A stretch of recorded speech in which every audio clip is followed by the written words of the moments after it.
folks, for the last time, 20 feet away from the Forge Lounge. For those of you that know about the move, you may or may not know that it has been moved to June 1st. So which is this weekend, and it's coming up quickly. So the plan is that we're going to start moving the gym from our current location on Broadway to the metal building over by Sheridan Ironworks on A Street. 350 A Street.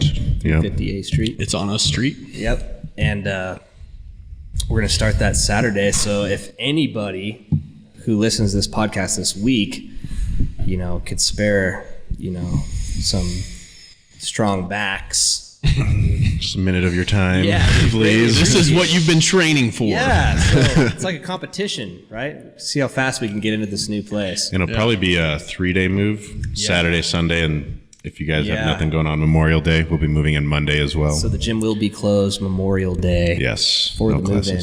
Not that we wanted to close it down, because there's no rest for the wicked, but I think it's a perfect time because people want to go out and enjoy this long weekend. Mm-hmm. So we're going to move this weekend. And then that Tuesday, June 1st, reopened. New spot. New place. It's going to be sweet. Triple the size. 3,500 square feet. It's going to be crazy. Mm-hmm. But it's going to look really empty for a while. We're still waiting on my metal order through EMIT. So a couple of new pieces of equipment that are being pumped out right now as we just put in a sissy squat. The not so sissy squats. It's not so sissy. You guys will all be trying it this week. You guys will be trying it for sure. And then I'm putting together a new West Side cage with a fat pad bench right cage. now. So that is coming to a gym, to a forge near you. But anyways, we wanted to start this episode with, we wanted this episode to be about rants, right? Because there's some stuff that really grind our gears here at Forge. And we just wanted to tell you about them.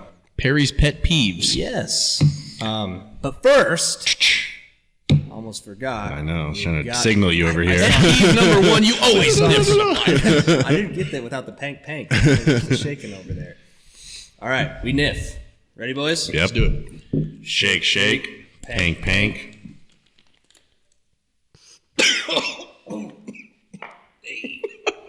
Oh. What? Does that ever get easier? No, I don't think so. That was bad. Don't ever get used to that. Hard. So there's a lot of things that grind my gears. Lots, right? And if I was to, I could spend like 2 podcasts going over them. Part 1 of 7. So Harry's grind my gears. Yeah, and I'm not just a naysayer all the time, but there are things that I'm pretty particular about. To say he's passionate about it. It, right? Yeah, and, rightfully so.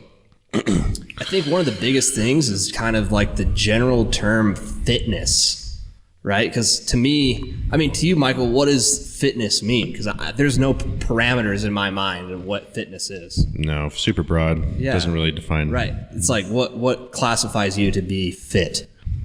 Is it a low body fat? Because that can be unhealthy. Is it you can run? Or is that just endurance? Mm-hmm. Or are you super strong? Is that fitness? I don't know. So I don't like the term fitness in general, and then that leads me into just the fitness realm, right? Things that you see on Instagram and the highlight reel that we're all familiar with when we're thinking about fitness models and all of that, right? Yeah, I think the whole industry is kind of warped into something that's really superficial and not really for what we're trying to go for. Is there's performance side and health and wellness too, but fitness has kind of turned into this really glamorized, I don't know, like this thing that you see on social media, like people just posting more for the aesthetic than like the actual. It's more about their workout clothes than the actual. And the supplements they're trying to sell, and it's kind of turned into a really corrupted industry where it could be a really positive thing because it's something that's beneficial to everybody. But now it's kind of money grabbing, and it's like, I don't think it's good for our psyche, like seeing people that look super fake, super with the Photoshop edits with and every filter known to man on there, and then like super jacked dudes and super big butt, big boob girls, and it's just like, that's not realistic. That's not what real people look like. And that's not fit. Yeah. No, that's not fitness. That's just somebody that had plastic surgery or is on loads of drugs and and it's not healthy. Well, and that's the thing. It's damn near dangerous because then you get into the realm of like, I will achieve this look at any cost, not knowing what it took them to get there. Yeah, and if you're a general like lay person that's new to health and wellness and fitness, whatever, you're gonna think that's what you're supposed to look like, or that's what you're gonna strive for, and without knowing that's not realistic. And it's really not people's fault, right? It's like what you feed your brain every day, right? Well, you can't scroll through Instagram without seeing a butt shot, right? Well, and that's what I was talking about, the advertising. It's like you'll look at like this 300-pound monster. Some dude in high school wants to get big and muscled and strong. Creatine. And he's like, creatine. With him biting a steak. It's like, oh, that's the secret. Yeah, it must be the creatine he's on, not all the juice he's pumping. No, like creatine will make a 5% difference, and then that guy has just mountains and mountains of drugs pumping through his veins. Yeah. It's terrible, man. It's not good. And which I think it leads our clients coming in here with these expectations that are just too unrealistic, right? Yeah. Which is a huge thing that grinds my gears, right? And it's the same conversation I got to have with everybody that comes in. Yeah. Right? You have people that want to come in and in 3 months they want to lose 50 pounds. Yeah, look like they're fit. Right? Yeah. Not. The place it puts us in as strength coaches or trainers or even a physical therapist, right? It's because it's the same way. Yeah. It puts you in this hard place to try to, one, sell your services to somebody, but also tell them that what they're saying is not even close to accurate. No, I think everybody, once they actually get their feet wet and try this stuff out, it takes a long time. Patience, consistency, and that's not very sexy. That's not very fun to sell. No. And the fitness industry literally just flips that and makes it seem like quick, fast, easy results. And that's like, we have to kind of de-learn everybody and kind of like, tell them the truth. It's like, hey, it's like, it doesn't matter how good your trainer is or whatever. It's like, this is the human body and this is how it works. Yeah. Well, if you're not on the loads of drugs, like this is going to take a long time. Beat physiology, man. It's not going to work that way. No. And that leads me into the transformation challenges, right? Which I think is huge of that. Because you take these people that are like, they can literally take a picture and then 10 minutes later take another picture and edit it. And it looks like they just lost 15 pounds because they have the right lighting, the right makeup, they got tanned, like. We were talking about before the podcast, this documentary that actually literally just does that. This Chris Bell, Mark Bell's brother, made this documentary where they literally show how the people in the fitness industry do it. He was pale, pasty, this heavy guy. And then they take a before shot. Literally 10 minutes later, they spray tan him, change the lighting, and then he flexes, shaves, and he looks way different. And then they don't have to put it on their labels or their little advertisement that they did some Photoshop to that photo. Like they cut a little of those oblique and side love handles out.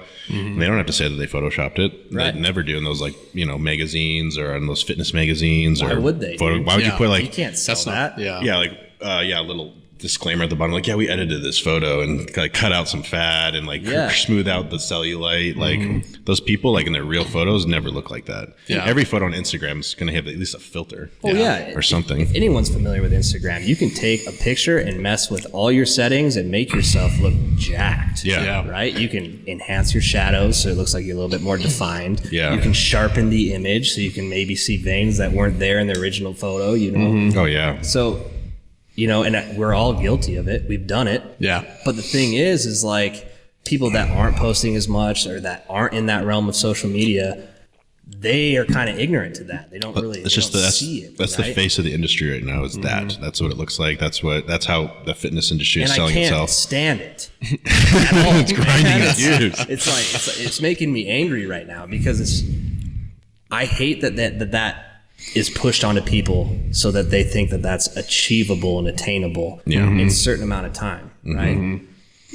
What you need to look for is an actual like story like Mark Bell, dude. Think about 300-pound fat power lifter, and it took him years to get down to where he is right now. Right? And he's open about his drug abuse, performance enhancing drugs and blah blah blah. Yeah. But he's also really open and honest about how long the journey took and how hard it was and what he needed to do. Yeah. Right? It's not just like, hey, on the left here, this was before and then after, and there's no like really And how do you know when a picture was taken, dude? Yeah. Yeah. Oh yeah. It's like people can say it's like this was taken in August 2020 and now it's, June 2021. But was that really August 2020? You have no idea. You have to go off their word. Yeah.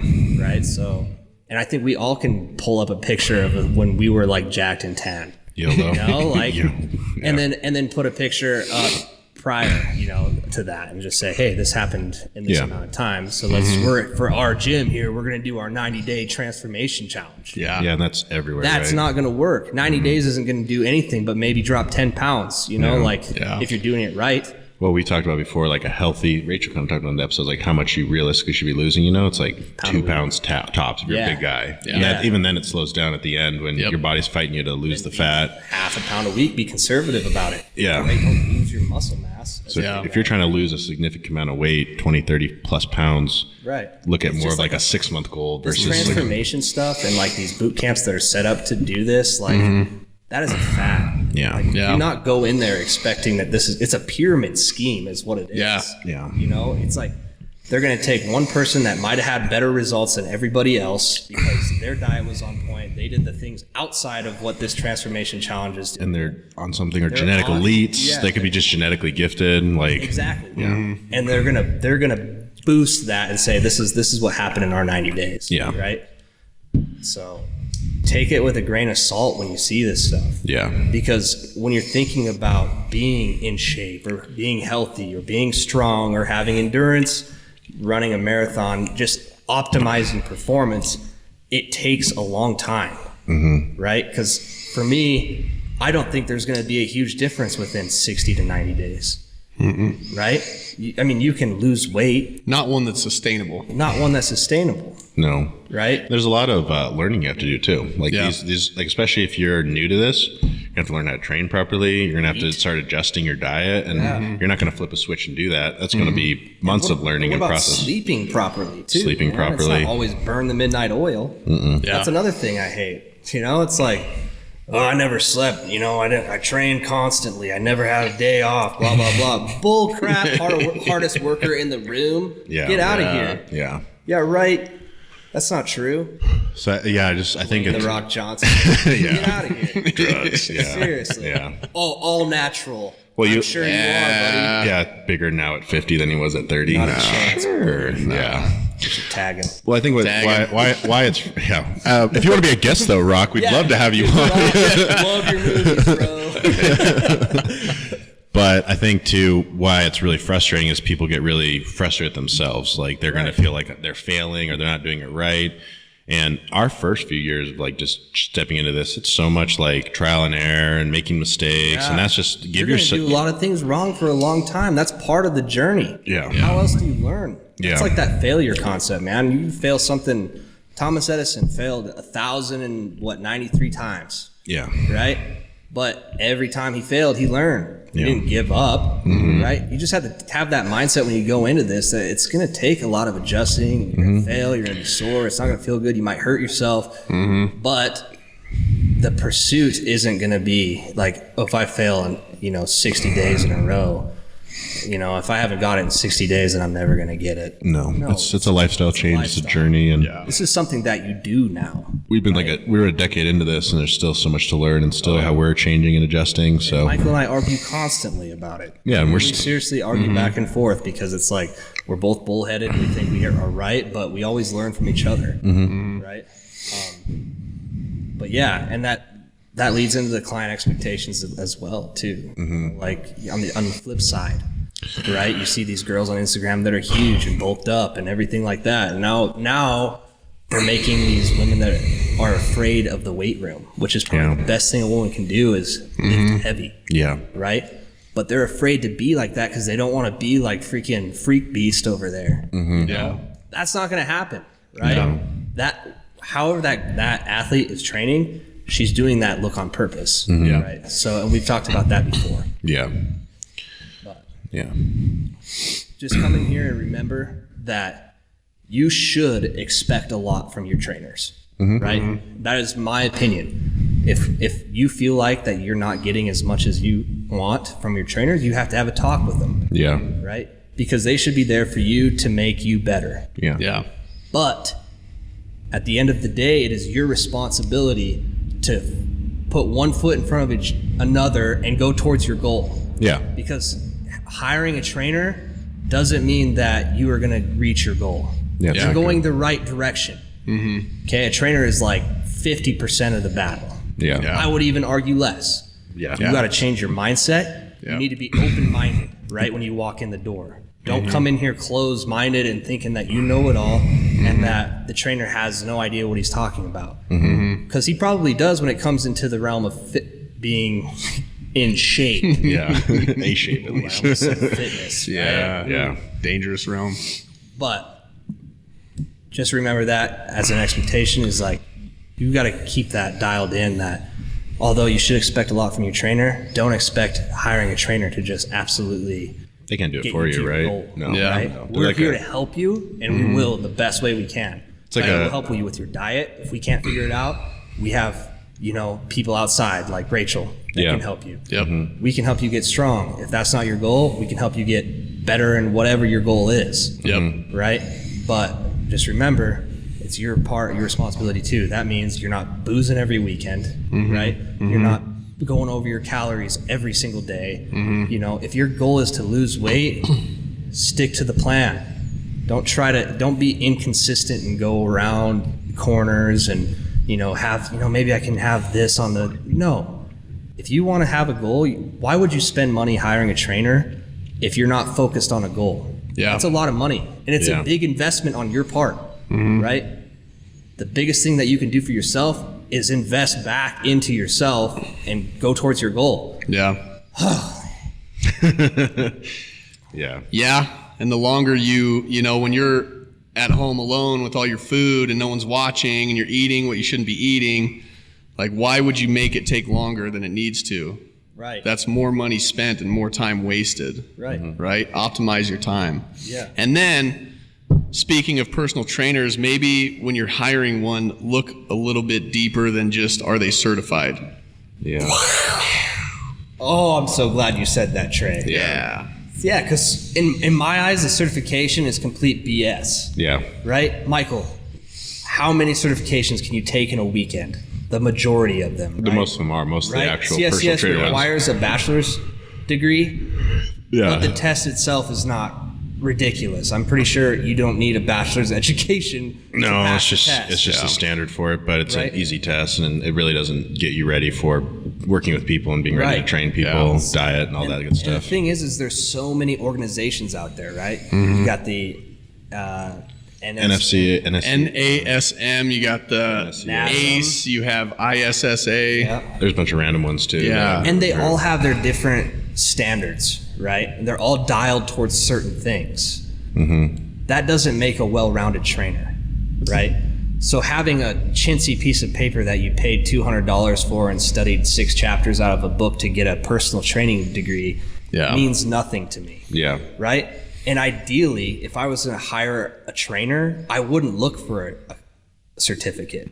No. I want experience Yeah. in the realm that they're interested in, right? And I'm not strictly talking about strength. If you want to be a trainer at Ford and you want to be a endurance, you want to train runners, Yeah. show me that you have ran marathons and you know what you're doing, and you consistently strive to that. Because for me, having a certification, which is just BS information that anybody can Google on the internet, you can Yeah. pass those tests without buying the book. Just Google the Yeah. answers. Like, 2 it's tabs on your Internet Explorer. tabs. Google, test. In my mind, that should give you no confidence in your trainer. No. Right? Look at your trainer. Okay? Well, don't examine us. but look at what they're doing, right? Yeah. If you were there for strength training and powerlifting, Mike and I, Trey, Mason, we're your guys. Yeah, we've been there, battle We tested know how to do it, Yeah. right? We've Yeah. all competed, right? We know we're constantly getting stronger. We're avoiding injury. We're doing it safely, right? If you want to learn how to run marathons, maybe look for Jeff. Yeah. No? Well, yeah, that's another red flag, right? Is trainers that act like they're jack of all trades. They can do anything, everything. Yeah. It's like No. where you want to have someone that's they're a CrossFit coach. Maybe they're not going to be like your powerlifting coach. If they're an endurance athlete, they're not going to be your strength coach. Yep. So it's like you got to find somebody that's for us. Is like we are strength athletes, so that's kind of what we focus on. But I'm not going to try in somebody for like something random like that I don't do, like swimming or something. Yeah. Gymnastics. No. And if we were to do that, you would bet your asses we're reading up on it and trying to figure it out. Right.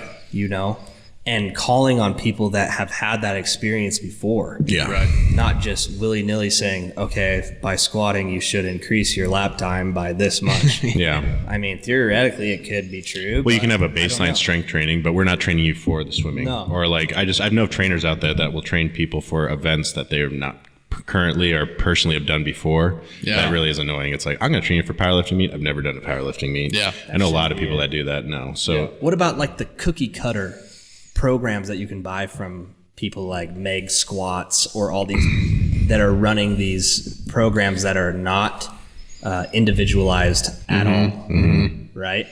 That grinds my gears too. Yeah. The thing is like these people sell a certain look on their Instagram and everything, but then you pay them money for something they typed up months ago. Yeah. That has no, it's not targeting your weaknesses. It's not making you stronger. It'll probably give you a good foundation of strength. Yeah. Right? We've all ran just cookie cutter programs. yeah. But if you're going to hire a coach for programming, it should be kind of individualized based off your needs. Yeah. Yeah. Right? Yeah, if you have a muscular imbalance that somebody else doesn't have, maybe that program was written for originally. Yeah. Like, you're not training for your needs at all. No. You're not addressing your own issues. Yeah. So take a look at your trainers. If there's a strength coach that can't squat to depth, don't hire him. Right? Yeah. If there's a strongman coach that is not teaching you the proper technique, how to lift in the strongman events, why hire that? Yeah. Right? You will be able to see it based off what they're doing. Right? Yeah. They should be walking the walk as well as talking the talk. Yeah. Right? And if you don't know that proper technique, I'm sure there's a YouTube video from somebody famous who is in that realm that can tell you, okay, there's some technique there, and then you see what they're teaching, and it differs. Do you think that person really knows more than like Mark Bell No. or whoever? Right? Well, what I often see is like there's just a lack of even people even trying to coach it. They're just like running you through exercises, making you do circuits or drills. But like for us, like we try to coach every movement, give you cues. You should be getting feedback constantly from your coach. Right. And they should actually be watching you too while you're lifting. Like I know people that just kind of like, yeah, do this. Yeah. Do these machines, and then they're just off in space or on their phone. Right. Because for me, the hardest thing to coach for most people is that mind-muscle connection. Yeah. Right? Because for me, I want to be able to explain the movement to my client so that they know what they're activating. Right? Because once they get that, where they can feel their muscles activating, they can usually do it better. Yeah. Right? If they're just running you through a HIIT program or like some boot camp class where you're just there with no really instruction, or if you're at a gym for 6 years doing squats and you can't squat correctly and no one's ever taught you the proper technique. Yeah. Well, and for us, it's like we were saying earlier, we're still working on it 10 years later. So it's like a coach, if you're currently still working with them, they should always have something to give you, feedback, always correcting. Like, I mean, Chancellor is like, we've tweaked my squat a couple times. We've like worked on his squat, and that's 8 years into lifting. It's not like and different things will it's pop not up. like day one he's like, okay, this is the form, and then now you got it. It's like really, especially as you get stronger, there's always going to be Micro adjustments, right? always there should always be something to work on, always things that you can be correcting. So if your coach kind of just only first few times give you some cues and that's it, the rest of the time just run you through a workout, I think a really good coach should always That's a be able to get babysitter. he's That's just not a coach. they should always be giving you some feedback. You should always be advancing, progressing. Your squat should look better, year in, year out, not just the first few weeks. Like, oh, that's how I squat. It's like we said, it takes a long time, and it's always, you can always improve. Yeah, you should definitely feel like you're learning every single time you come in. Yeah. At least to forge, right? That should be. That's the standard we try to set, right? It's like it should be better month to month, week to week. And then we have our monthly meetings as trainers. That's my biggest key point. Trey knows that too. It's like, we need to set ourselves apart because I see all these trainers, even local and far away, that are running people through just pointless exercises. Yeah. Right? Well, it's that like- have no principles of strength training, right? When they claim to be strength coaches. Yeah. Right? Like doing, a lunge with a bicep curl or a Bosu ball single leg squat. It's just random stuff, You right? can't progressively overload that, so you're not going to get stronger at it. You're not always You might improving get your. better at that movement, but how does that help with the strength gain? It doesn't, right? No, you're not constantly working on your fundamentals. You're kind of just random exercise, random movements. Yeah. So like even Trey and them, like you were helping them with like their foot position. They've been training for years. Or Jeff, like the other day, you're correcting him on his bench press about sticking up his belly more than, and it's like different cues, different things. And Jeff's been here for a year and there's still stuff you guys are working on. Yep. Yeah. So. And I'm a big fan of having a trainer for a long time if you see it's fit for you, right? Because there's something that, even Mike and I, we've been training together for years. We've been like long distance. We've had a long distance We'll send relationships. videos. Yeah. We'll send videos back and forth. But at the end of the day, there are always things that we can tweak each other's forms and try something new. Yeah. Right. So I'm a fan of having a trainer for a long time, especially because of that. Yeah. Because if say I have somebody for a year, I now know how they move, and now I know how to make that movement better, right? Yep. Because that's how their levers work, and then I can also try things that maybe work for me, but it's not working for him. So now we have to adjust. Now I get better as a coach, right? That's what you should look for when you're looking for a trainer, not some BS certificate from ACE or blah blah blah. Think about the experience and the evidence of what the trainer is doing. Is his results working for him? Are his clients getting stronger? So on and so forth, right? For me, the certificates is like just credentials to get your name and to get you as a trainer into a commercial gym so you can be hired. Yeah. Yep. Right? That's it. Yep. You have followed instructions. Now you passed this part of the job hiring process. Got your certificate. Yeah. Step one of Congratulations. hundreds. Yeah. That doesn't make you a good coach. No. Not at all. Right? So look for that. And then what about, we were talking about fads, right? Yeah. Fad diets. Yeah. I know we talked a little bit about that with Rachel, but we can kind of dive into that too, right?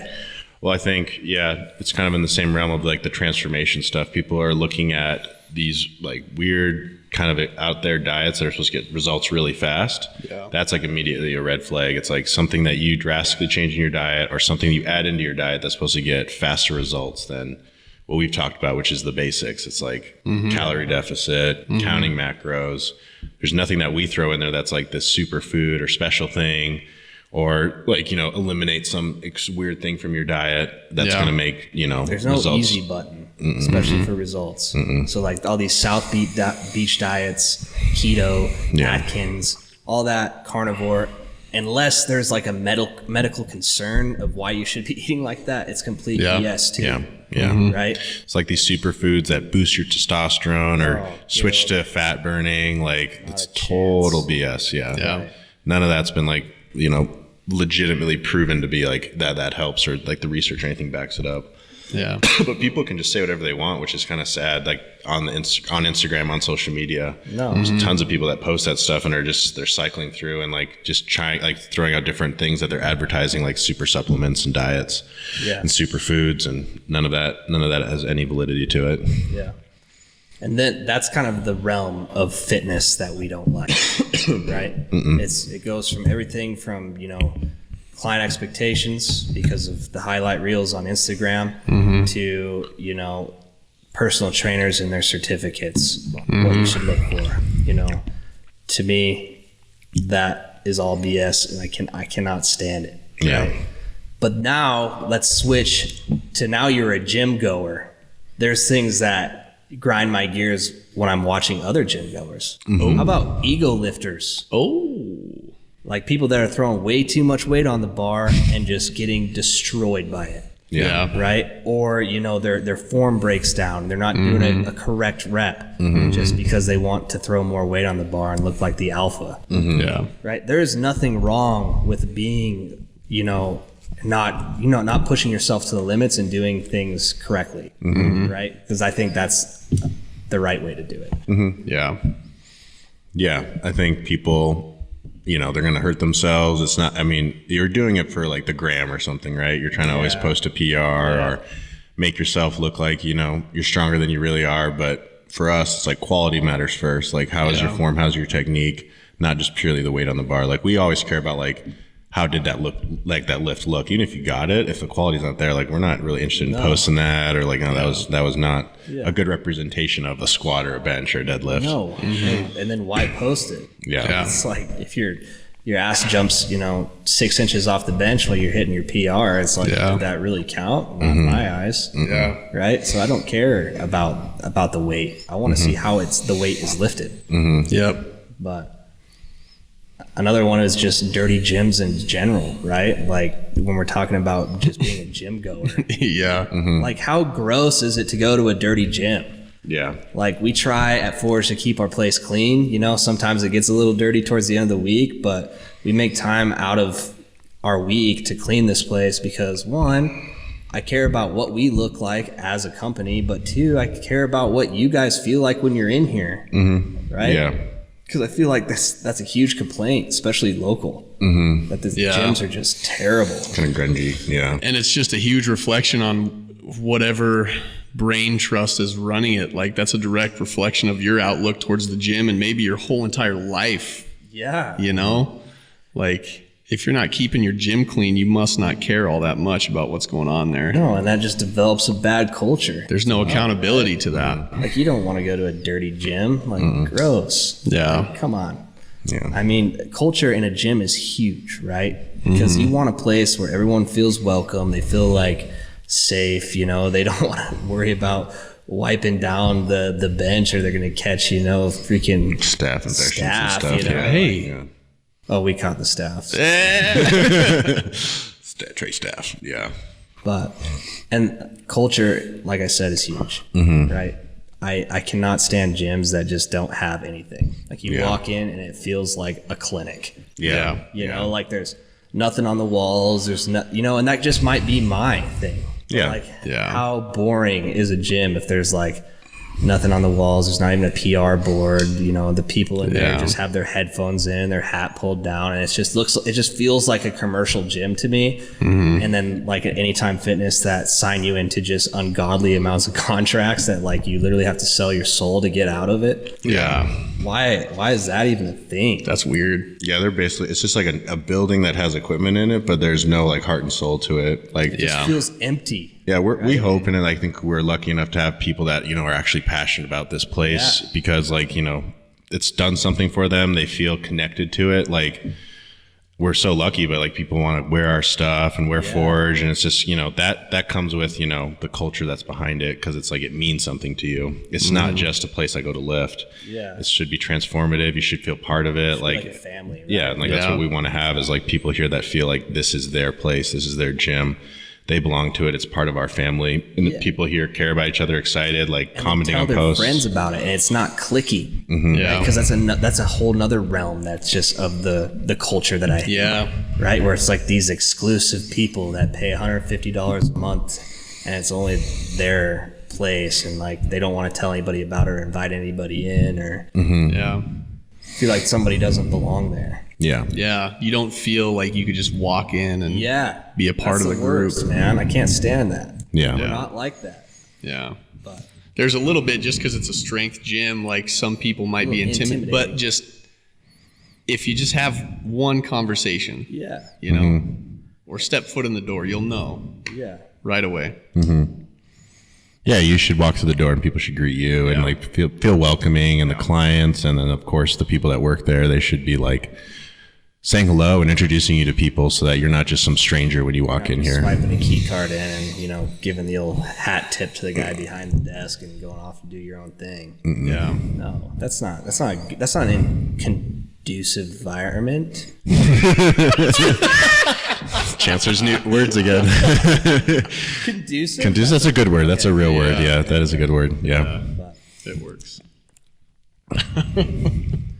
But that's the weird part. Like you walk into Planet Fitness and there's 20 other people in there, but like maybe you make eye contact, but it's awkward and you look away immediately and you're not like in there together. And then you have people ego lifting in the corner and like maybe you know something that could help that guy out, but you're not going to go tell him because you're not connected. There's no family there, right? Yeah, you know, that's a style. That's the commercial gym setup, which is for some people it's going to work. But just know when you're coming here, it's like, hey, we're all going to interact. You're not putting your headphones in and putting your head down. It's like we're all going to be interacting with each other. We're going to be watching you. We're going to like have, you know, other people excited for you lifting. We're all going to like talk about our PRs and have the PR board. So you're not going to just be like, I don't know, an anonymous individual in our gym. You're going to be part of it. Like if you're going to come in, you're going to be in with the crew, with the family. Be friendly or get out. Yeah. Right. Yeah. Like I don't put up with that. I usually don't like headphones in my gym, Jeff.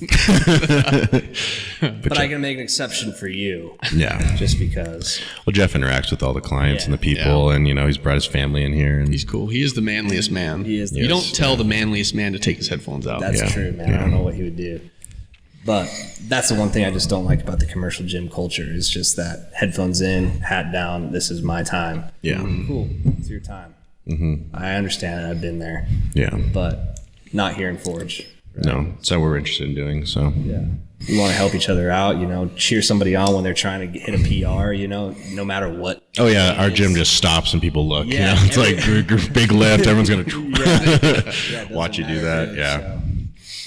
But I think, other than just like the programming principle in general, we covered everything, right? Yeah. Because the one thing I can't stand is the as a gym goer, as a power lifter, is the people that are just research based or evidence based power lifters.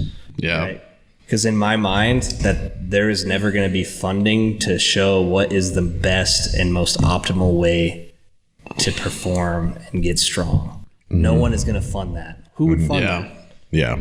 Right? I think it's been clear that hasn't really been funded. So then why would you dive deep into that? Yeah, seriously. Like, and then there's people that are so stuck on it, right? The research, You know, they think there's no evidence that support or no research that shows that bands help with a bench press. Mm-hmm. Really? Because there's a bunch of evidence in Forge that they help. Because we don't even have to do research. We lived through it. So yeah, it has its place. There's like a benefit to it, but like you guys are saying, it's like it's going to be lacking because there's just never going to be enough. It's never going to be clear cut, black and white. This is what works. This is what doesn't. Yeah. So in the fitness realm, it's like that's why you have to have battle tested things. Some of the anecdotal evidence, which is still evidence. Right. It's like, hey, we've tried this, experimented with this. Kind of having an open mind, like we were saying earlier, is you want to have people that we're only going to follow this one guideline. This is the way, the truth, the light to fitness or health or whatever, or getting stronger. There's multiple ways to roam. Yeah. So the research is not, you can't just purely go off that because there's just not enough. There's not enough to support every style of lifting, especially something like powerlifting. It's such a niche sport. Yeah. There's just limited research that's out there. Yeah. And if you want some research, just study us because really, we could use the funding. Yes. Yeah, we'd love to fund a study. Yeah. But, you want a trainer, you want people that are interested in reading what they can, what we have access to, learning from people in the industry. That's still battle tested information. Yeah. We listen to all the greats. We listen to the people that have been in the sport. Westside, Dave Tate is a great resource. Mark Bell's a good resource. So there's still resources and things that you can research and study. Jesse Burdick, But you're not going to necessarily find a paper to back up everything in the gym space. No. Yeah, and you don't need it. You really don't. Yeah. So kind of don't. I think people hide behind it. They think they're superior or better because they will post or talk about a study. Yeah. But they won't even read the study. They'll just Instagram highlight, extract and highlight two. You're just like, dude, are you serious right now? You take the time to read through it, and it's the conclusion hasn't even come to that point at all. It was just a random more research needed kind of thing. So it just gives them something solid to hold on to, so that they know it's a weak position. That's how they know that they're superior. Why can't you just do it yourself? Right? Yeah. Just show the results yourself. Right? Have the discipline to stick to something, believe and trust in the process, and the results will speak for themselves. Right? Yeah. Conjugate is probably the most debated out of all of it in the strength training realm, I would say, right? One of them, for sure. Yeah, it's just people, nothing, that doesn't make sense. Are you kidding me? Westside Barbell was the strongest gym in the U.S. Yeah. How is that not evidence in itself? Yeah. Yeah. I don't know. Yeah, keep holding on to your roots and see where that takes you. We'll just keep getting stronger without it. Put your money where your mouth is. Yeah, so just a couple things that kind of grind our gears, unless you guys have anything else. Covered the main ones. Sorry that it sounded like a bunch of naysaying, but we love everybody here in Forest. You're all cool. You guys are cool, though. You guys are great. You guys really don't grind our gears. No. At the Rock, we're coming for you, dog. Yeah, big time, Mr. Natural. So, at the end of the day, build yourself. Remember Bill Cosby. Conquer yourself. Wait, hold on.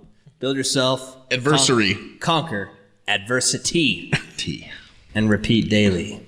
Do these things. Ignore the fads. Ignore the BS out there, because there's a lot of it.